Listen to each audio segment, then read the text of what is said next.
Assalamualaikum warahmatullahi wabarakatuh.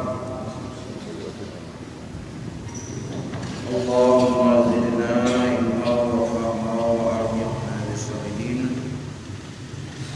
Allahumma ja'alna ilman nafi'an wa qalban khashi'an ya Allah rahmatika ya arhamar rahimin. Baiklah, sambil kita niat itikaf, kita lanjutkan kembali materi kita malam ini, halaman 16 tentang wujud. Jadi sifat 20 sudah kita bahas, dibagi 4, yaitu nafsi, salbi, ma'ani, dan ma'nawiyah.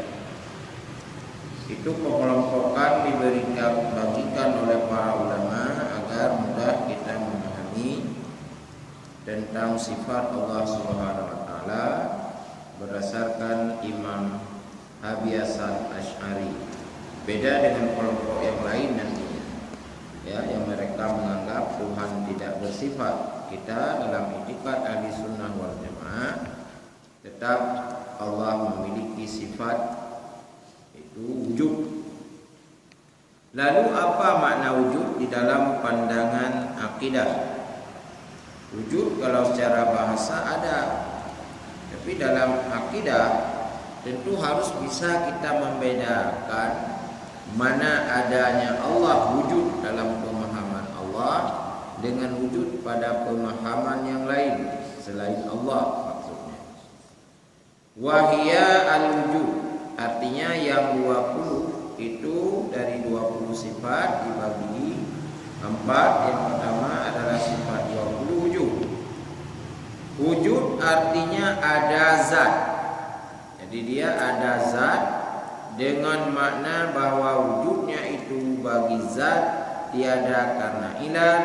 Artinya bahwa yang lain itu tiada memberi bekas pada mengadakan Allah, dan bukan murad bahwa zat itu memberi bekas pada mengadakan dirinya, karena tiada berkata akan dia oleh orang yang berakal, dan hanya saja mendahului ia akan wujudnya atas yang lain, karena bahwasanya ia seperti asal bagi yang lain, karena tiada sah dihukumkan dengan kadim dan barang kemudian daripadanya, melainkan kemudian daripada subut wujud dan bersalahan ulama pada wujud itu, maka tiada kata ila ialah in mawjud.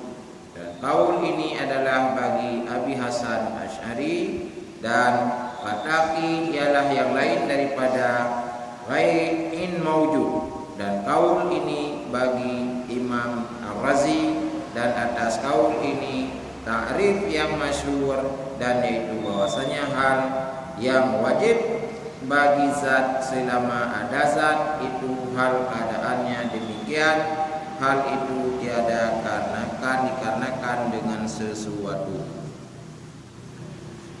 Jadi intinya wujud dalam bahasa mudah kita pahami ada. Allah itu sudah ada. Adanya Allah tanpa tukang ada, tanpa ilat, tanpa karena. Dia ada dengan sendirinya, tanpa butuh kepada yang mengadakan Allah Subhanahu wa taala. Yang demikian namanya sifat wujud nafsiyah. Tuhan kana hana sobena. Sedangkan yang lain ada tukang mengadakannya. Hal ini membedakan daripada wujud Allah. Wujud Allah adalah wujud zat, yang zat bermakna tidak tersusun dari materi-materi. Adapun makhluk dia ada, tapi ada tukang ada. Ketika ada tersusun dari materi-materi. Apakah yang terkecil seumpama sel, atom, umpamanya yang terkecil dalam istilah kimia. Sekarang juga ada nama yang lain, di bawah atom ditemukan yang terkecil sekali, partikel-partikel yang terkecil daripada sel umpamanya. Jadi Allah Subhanahu wa taala tidak wujud seperti yang tersusun itu. Jadi wujud zat namanya. Jadi wujud zat adalah wujud yang tidak tersusun dari materi-materi. Jadi ini yang harus kita pahami, bahwa wujud Allah berbeda dengan wujud lainnya. Dia ada tanpa tukang ada, sedangkan yang lain ada tukang ada, dan tersusun dari materi. Allah tidak. Inilah yang maksud dengan wujud zat.